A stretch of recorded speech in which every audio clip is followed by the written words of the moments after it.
그래서 이제 이 탄핵 절차를 갖다가 빠르게 진행하는 것들이 그 사법부의 중요한 이제 사명이라고 저는 생각을 합니다.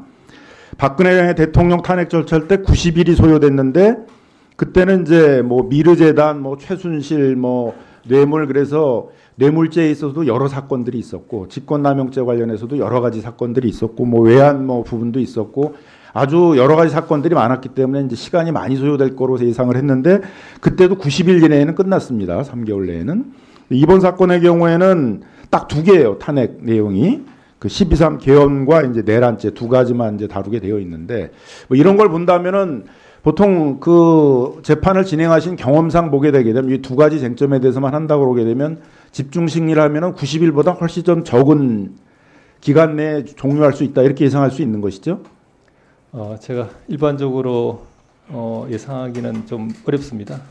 그 점은 좀 특히 다른 국가 헌법기관이고 그다음에 피탄핵 소추인 측의 어떤 보통 이렇게 국민적인 관심이 있고 네네. 빨리 종교를 해야 되는 사건이다라고 있으면 네. 재판의 진행상 충분히 집중 심리를 통해 가지고 재판을 빨리 진행할 수는 있는 것이잖아요. 네, 전적으로 공감하는 말씀입니다. 근데 이제 문제가 되는 거는 이제 이 윤석열 대통령이 노골적으로 이제 4월 18일이 되게 되면 2명의 헌법재판관이 이제 임기가 종료되는데 그때를 넘기기만 하게 되면 이제 현재의 6명에서 2명이 빠지면 이제 더 이상 진행이 어렵게 되니까 시간을 질질 끌면서 이제 4월을 넘기려 한다. 이제 이런 어떤 이제 예상이 되고 있어요. 거기다 또 한독수 직무대행도 또 약간은 동조를 해가지고 헌법재판관 3명을 빨리 지명해야 되는데 시간 끌기를 좀 하고 있습니다. 이러다 보니까 더욱더 이제 국정이 혼란스러운 상황이고 국가적인 이미지나 신뢰가 떨어지는 그런 상황인 것 같습니다. 그리고 다음 장을 좀 넘겨줘 보세요. 그래서 이제 물어보도록 하겠습니다.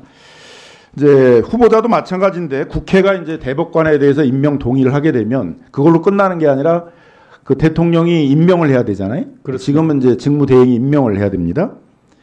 근데 이거에 대해서 논란이 있어요. 후보자께서는 어떻게 생각하시나요? 지금 우리 국회에서 후보자에 대해서 임명 동의를 하게 되면 직무대행자가 임명할 수 있다라고 생각하십니까? 제가 서면 답변에서도 상세히 말씀드린 바와 같이 결론적으로 저는 임명할 수 있다. 네, 근거는 뭡니까? 논거는? 대법원장이 실질적으로 관련 법률에 따라 제청권을 행사했고 대통령이 그 제청을 수용해서 국회에 임명 동의 요청서를 보냈습니다. 그리고 국회가 오늘 이 청문회를 거쳐서 저를 대법관으로 적격이 있다고 판단해서 동의해 주신다면 실질 요건은 다 갖추었다고 생각이 듭니다. 예. 그렇게 된다면 임명 동의안 보낸 취지라든지 아니면 우리 헌법에서의 그런 달성하는 목적이 충분히 이루어졌다고 생각합니다. 그럼 헌법재판관 어떻습니까? 헌법재판관에 대해서는 이미 3인에 대해서 국회에서 인사청문회 절차를 끝내고 네. 아마 국회에 이제 곧 그 의결을 받을 것 같은데 네. 그런 경우에는 직무대행이 헌법재판관을 임명할 수 있다고 생각하십니까? 제가 이해하는 헌법 규정과 헌법 내용에 비춰보면 국회 선출 몫인 헌법재판관 3인에 대해서는 국회에서 적법 절차에 따라서 선출 결의를 한다면 역시 임명권자가 임명을 해야 되는 것으로 생각합니다. 네, 그러니까 후보자도 얘기했듯이 대법관도 그렇고 헌법재판관도 그렇고 국회에서 추천 의결이든 임명 동의 의결이든 하면 네. 직무대행자는 선임해야 된다 그런 생각이신 거죠. 그리고 그건 할 수 있다 정도의 문제가 아니라 우리 헌법 66조 2항에 되게 되면 헌법 수호 의무의 내용 중에 이 헌법기관을 구성해야 되는 의무도 있으니까 그것도 책임이라고 생각을 하시는 거죠. 빠른 시일 내에 임명해야 되는. 네, 위원님 의견에 동의합니다. 자, 그런데 이제 문제가 되는 거는 이제 어쨌든 그 다음 장을 좀 넘겨줘 보세요. 이게 많이 이제 시간을 끌고 있는데 그럼 이제 탄핵 재판을 신속하게 좀 진행해야 되는 문제가 있어요. 네. 먼저 이제 송달부터 안 받고 있는데 이렇게 이제 그 상대방이 송달을 안 받을 때는 어떻게 법원에서 처리를 할 수가 있습니까? 송달은 기본적으로 법원, 탄핵 심판을 말한다면 헌법재판소의 책임이고 권한입니다.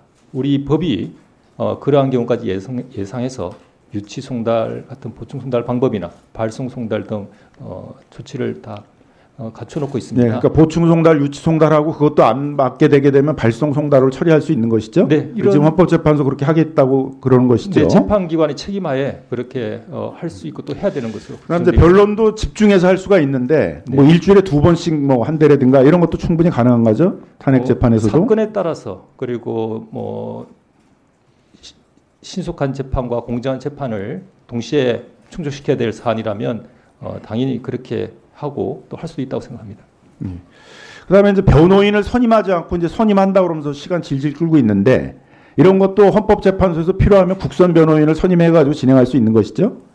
뭐 일반적으로 위원님 말씀하신 그런 절차가 있고 또 그에 따른다고 저는 생각합니다.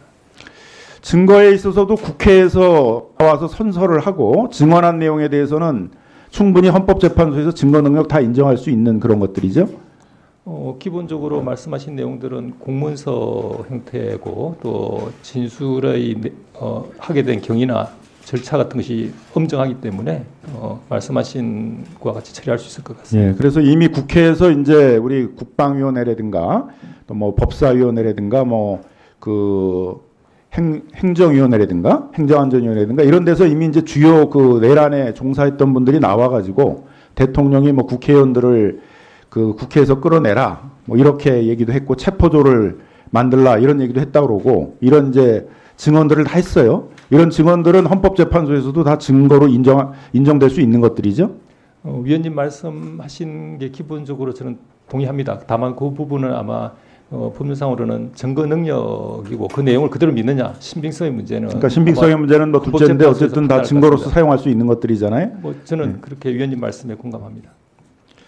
자, 그래서 이제 계엄에 대해서 한번 좀 물어보겠습니다. 12.3 계엄에 대해서 12.3 계엄이 전시 또는 사변에 준할 때 이제 하는 것들인데 대통령은 야당이 이제 뭐 예산을 삭감하고 뭐 탄핵 절차 같은 것들을 뭐 많이 진행을 했고 입법 폭주다 뭐 이런 걸로 이제 계엄을 선포했다고 그러는데 이건 계엄의 요건이 안 되는 것이죠?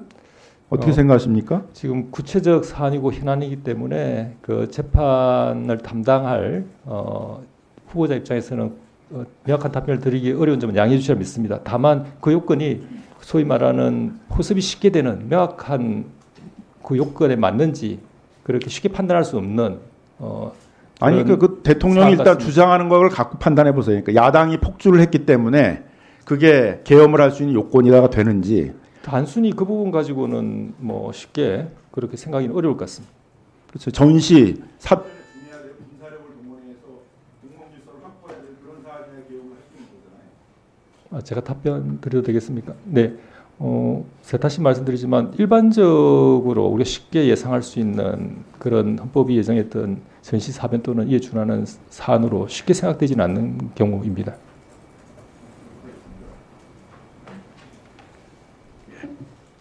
예, 곽상원 의원님 수고하셨습니다.